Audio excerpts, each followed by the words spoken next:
Israeli হামলায় হাসান নাসরুল্লাহর মৃত্যুর পর নেতৃত্বশূন্য হয়ে গেছে লেবাননের সশস্ত্র গোষ্ঠী হিজবুল্লাহ। এর আগে নিহত হয়েছেন সংগঠনটির অপারেশনস চিফ ইব্রাহিম আকিল ও শীর্ষ কমান্ডার ফুয়াদ শুকুর। এবার তাহলে হিজবুল্লাহর প্রধান হতে যাচ্ছেন কে?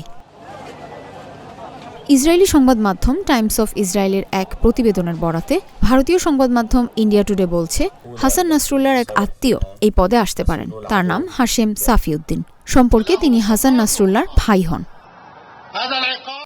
তবে এবারের হামলায় হাশেম সাফিউদ্দিনও নিহত হয়েছেন বলে বিভিন্ন সংবাদ মাধ্যমে সংবাদ প্রকাশিত হয়েছে। অবশ্য বার্তা সংস্থা রয়টার্স বলছে তিনি বেঁচে আছেন। বলা হচ্ছে হাশেম সাফিউদ্দিন এবার সংগঠনটির দায়িত্ব পেতে যাচ্ছেন। তবে এ ব্যাপারে হিজবুল্লাহ কোনো মন্তব্য করেনি। এর আগে 2017 সালে হাশেম সাফিউদ্দিনকে সন্ত্রাসী তালিকায় যুক্ত করে আমেরিকা। তিনি হিজবুল্লাহর রাজনৈতিক দিক দেখেন। এছাড়া তিনি জিহাদ কাউন্সিলেরও সদস্য। ইরান সরকারের সঙ্গেও সম্পর্ক বেশ ভালো তার। তিনি কাশেম সোলাইমানির মেয়ে জয়নব সোলাইমানির শ্বশুর হন।